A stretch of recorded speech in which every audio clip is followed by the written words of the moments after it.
we talk about unknown gunmen, when we talk about the unrest going on in the southeast, I just believe that something is really wrong. But unfortunately, a lot of people are not seeing it from that angle. Even the people who are from that place, initially they were urging and praising the unknown gunmen. And when you look at the way INEC offices have been braced down, you know that something is really happening.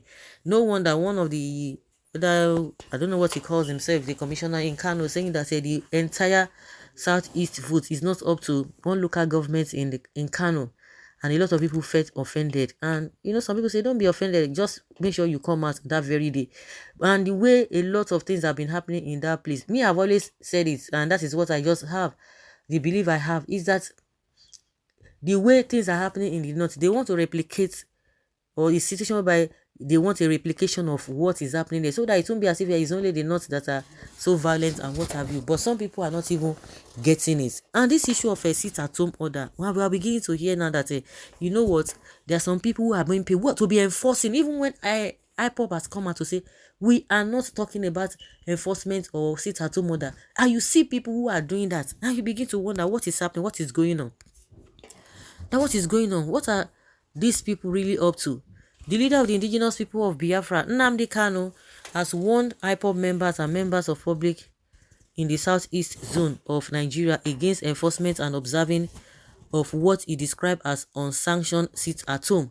Kanu, who gave the warning on Monday when his legal team led by Chief Mike Ezekome visited him in the Department of State Services DSS custody in Abuja, said that anyone who obeys or enforces any sit at home not officially declared by IPOB leader must be ready to face their consequences. Kanu's warning was disclosed in a statement by his counsel, Ifeanyi Ejiofor, who, while giving updates on the legal team's routine visits to the detained IPOB leader, stated that Kanu condemned in strong terms the kidnappings, killings, and attacks going on in the southeast region of the country. According to Ejiofor, Kanu condemned the destructive activities of some hired marauders who are presently exploiting the temporary absence of Oyindu to cause untold mayhem, vandalism, and calamity on our sacred ancestral lands were thoroughly discussed. Oyindu retreated and emphasized his long-held position of distancing himself and his IPOB movement from the illegal and nefarious activities of these God-forsaken elements who mean no well for the Ndigbo and ally Igbo. Kanu specifically warned that any person who obeys or enforces any unsanctioned sit-at-home instructions which are being declared and imposed by some criminal elements who have been paid huge sums of money by some faceless persons to blackmail and consequently destroy him and his IPOB movement should count himself or herself as a number one enemy of Oyindu and our peace-loving people. And consequently, such persons must be aware of the grave and dire consequences that lie ahead of them for such criminal acts. Oyindu unequivocally stated that he has not ordered any sit-at-home in Biafra land. He directs that all our people should go about their normal life and businesses without let or hindrance, so as not to destroy the socio-economic life of our people, which have become the envy of all. The IPOB leader also specifically directed that in our quest for and prosecution of our people's God-given rights to self-determination, our people cannot themselves be seen as those trampling upon the fundamental rights of other people to exercise their own freedom and fundamental rights. That our people shall vehemently resist and must not allow any form of criminality to overshadow and becloud their legitimate and internationally sanctioned aspiration for a peace nation of their own, devoid of any forms of violence and intimidation.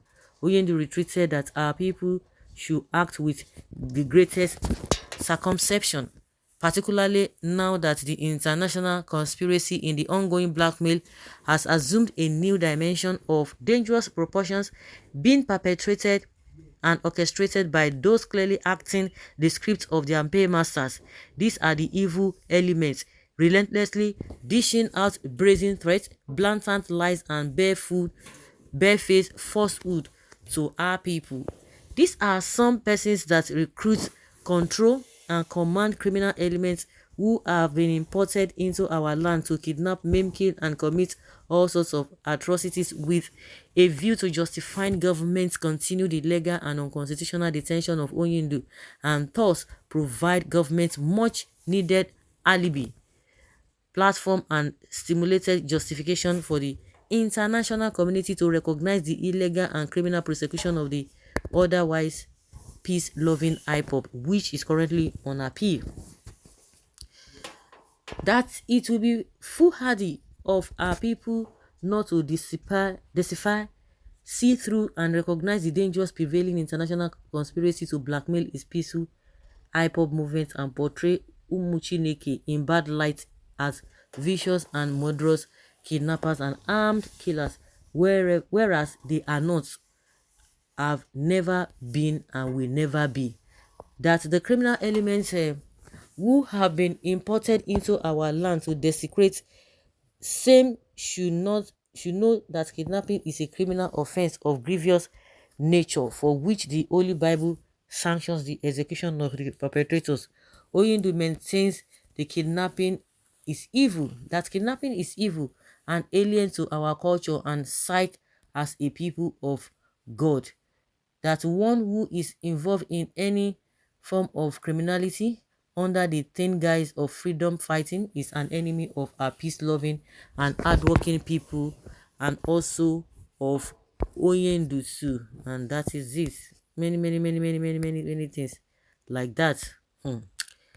Yes, now something is really going on. I think they are beginning to understand this.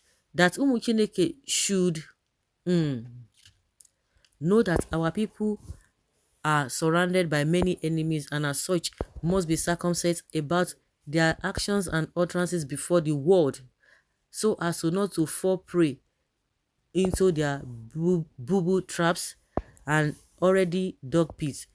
That the world is watching with keen interest, even as those fully funded by the enemies and who do not want Oyendu to be freed are desperately exploring all avenues to carry out their evil and nefarious activities, so as to later turn around to blame and hang this on Oyendu and his peaceful hypo people. Yes, people, you should try to bridle your tongue. Like I said, people were always like, we're always saying at that time, you know, that yes, go.